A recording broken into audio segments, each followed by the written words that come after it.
बोसोराव गंब्रै गंबा जोंनि बर' फरायसालिया जुदि जोबना थाङोब्ला बबेबा बोसोराव माने जोबहैगोन होननानै एसे माने सानदों आरो बबेरालि ओनसोलाव आरो फैगोन बोसोराव गंसे गंनै माने थांबावनो हागौ आरो दासिमहालागैथ' गंब्रै गंबासो थांबाय आरो गामियाव थानाय गोरिब गुन्द्रानि गथ'फोरखौ जों बुंदोंमोन प्राइभेट स्कुलाव फरायोब्ला फैसा बुरजा थाङो बे गामिनि सरकारि एलपि स्कुलावनो नाम लगायनांगौ होननानै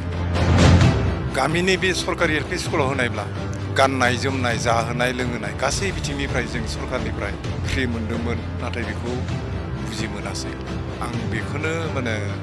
मा बुंगोन स्कुल बे बाथाबारि एलपि स्कुल जोबलांनायनि जाहोनखौ गुबै होननानै सानना लायो बन्द' जानाया नैबे 12 दाननि आनजादखौ रिजाल्ट होखांनायनि उनाव साथाम दंमोन सानैया गलांबाय आरो सासेया दंमोन थाखोनियाव फरायबाय थादोंमोन दा बिथांखौ मास्टरा ओरैबायदि बुंबाय नोंसिनि स्कुलाथ' बन्द' जानांगौ होननानै आं अर्डारबो मोनाखै आरो आं माबा बुंनोबो हाया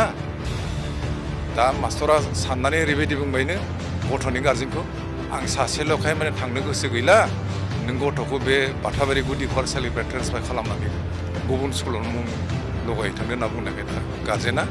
बिनिफ्राय ट्रेन्सफार सार्टिफिकेट लांनानै गुबुनाव मुं लागायो थारैनो बर' बिजोंनि दिनाव दिनै गोसोम जोमैया साग्लोबनो हमबाय नामा मा जाहोनाव दिनै सानफा एफा बर' बिजोंनि जि फरायसालि बियो थैलांनो हमखो थारैनो जाय समाव जोंनि दैदेनगिरिफोरा बर' बिजोंखौ फोथांना लाखिनायनि गोबां बाथ्रा मेल मिटिंफोराव बुंबोबाय थादों बे समावनो सानफा एफा उदालगुरियाव बर' बिजोंनि जा फरायसालि बियो दिनै थैलांनायनि लामायाव दा बे समाव दं आङो उदालगुरि जिल्लानि सिङाव थानाय नैबे कबिरालि हालामनि बाथाबारि गामिनि गुदि फरायसालियाव नैबे समाव आंनि केमेरा पार्सन बिथांखौ आङो दिन्थिनो खावलायदों बे जाहैबाय 1984 मायथाइयावनो गायसनजानाय नैबे कबिरालि हालामनि बाथाबारि गामिनि गंसे गुदि फरायसालि बे फरायसालियाव दिनै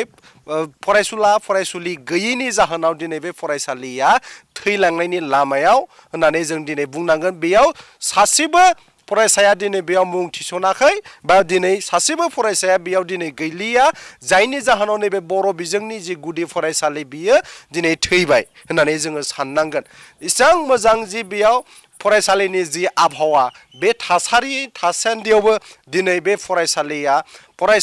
फरायसुलि गैयैनि जाहोनाव दिनै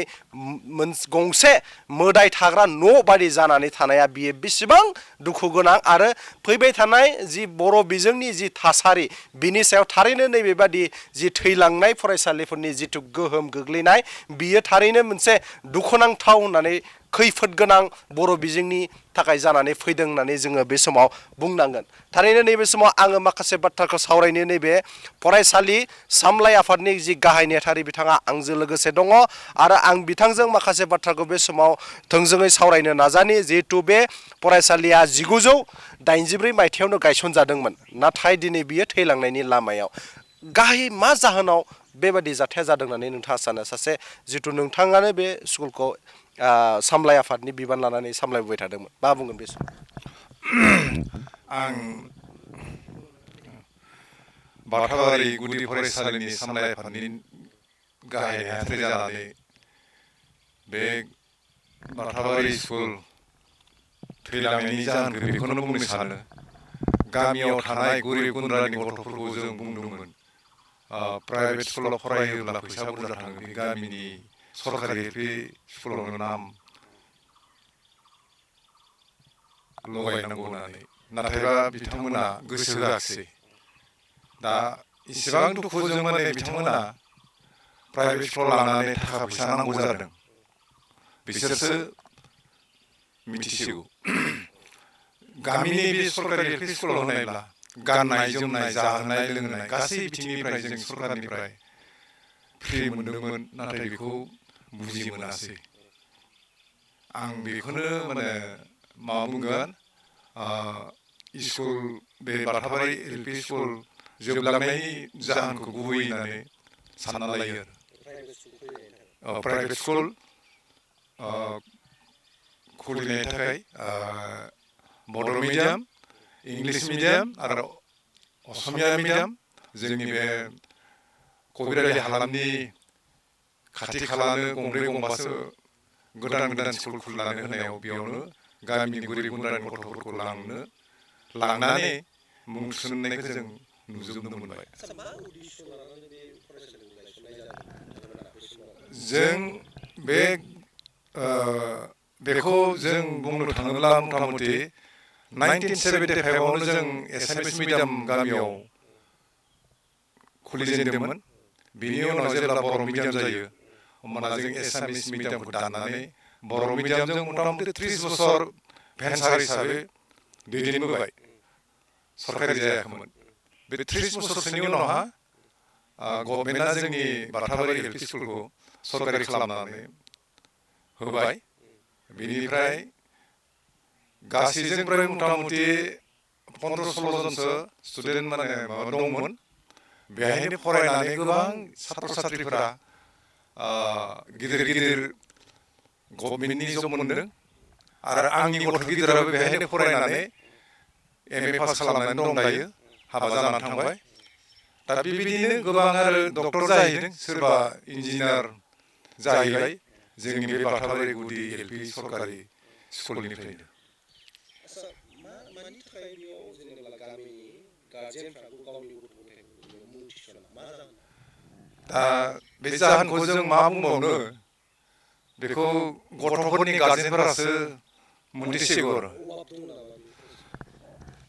आंनिफ्रायथ' बुंनो थाङो जेबोथ' अभाब गैया। जों गासै बिथिंनिफ्रायनो बेयाव सुबिदाखौनो माने माबा खालामनो हायो। जों मा बुंगोन, गेम गेलेनोबो सरकारनि फारसेनिफ्रायनो क्रिकेट बेट, बेडमिन्टन, भलिबल, फुटबल बायदि बेला गेलेग्रा मुवाबो मोननाय जादोंमोन। औ मोनफायो। बिजाबफोराबो नांगौ बायदिनो सम बादि थोजासिम सफैयो। इउनिफर्मबो बोसोरफ्रामबो सफैबाय थायो। जोंनि नुनायावथ' फोरोंगिरिया मोजांखौनो माबा सार्भिस होगासिनो दं आरो। सिगां गामिनिमोन, ओमफ्राय थांनाय बोसोराव रिटायार जानानै गोदान सासे फैदोंमोन। बिथाङा माने बोसोरसे लाबाय, बोसोरसेनि उनाव दा फैला आरो। बन्द' जानाया नैबे 12 दाननि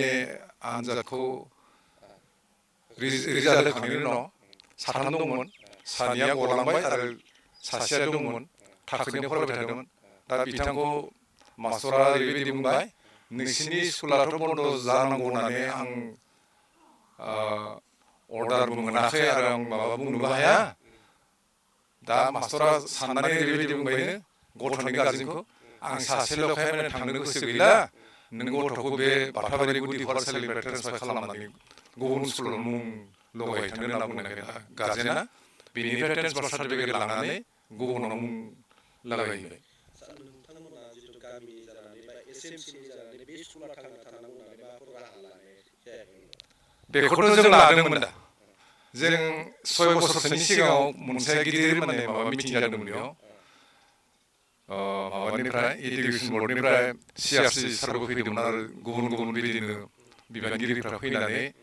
सावरायफैदोंमोन। बै समाव स्टुडेन्टआ 3 दंमोन। बिथांमोनहा बुंदोंमोन, नोंसिनि फरायसालियावहा स्टुडेन्ट गैला, 3ल'सै, बेयाव जों बन्द' खालामसै, बे 3खौ जों गुबुन फरायसालियाव एडजास्ट खालामना होगोन होनना बुंदोंमोन। बेयाव जों गामि आफादनिफ्राय गोबां माने रिकुवेस्ट खालामनानै स्कुलखौ लाखिफिननाय जादोंमोन। बेबायदि सानफा एफा बर' बिजोंनि जि स्कुलफोर दं, फरायसालिफोर दङ,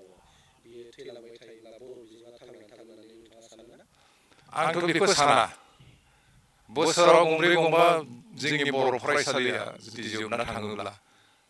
बबेबा बोसोराव माने जोबहैगोन होननानैसो माने सानदों आरो। कबिरारि ओनसोलाव आरो फैगोन बोसोराव गंसे गंनै माने थांबावनो हागौ आरो। दासिमहालागैथ' गंब्रै गंबासो थांबाय आरो।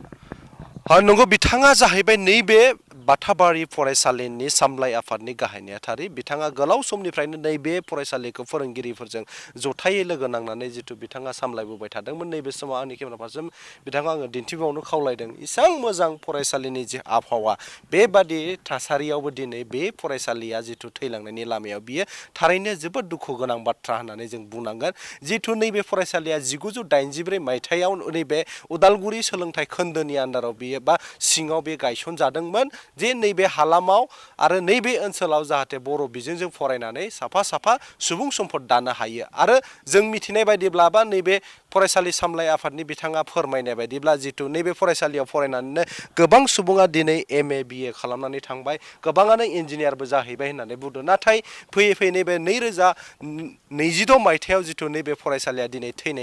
थैनांगौ जानाया बे बर' बिजोंनि थाखाय थारैनो जोबोद दुखु गोनां होननानै दिनै जोंनि सिगाङाव बुंथिदों आरो बेजों लोगोसे फैगौ बोसोरफोरावबो बेबादिनो जिथु नैबे कबिरालि ओनसोलाव गंथाम गंब्रैसो जि फरायसालिफोर दङ बे फरायसालिफोराबो दिनै थैलांनायनि लामायावसो होननानै बिथाङा जोंनि सिगाङाव बुंथिदों जाहोना जाहैबाय जिथु साखाथियाव थानाय माखासे माने जि गावारि जि फरायसालिफोर गायसननाय आरो जि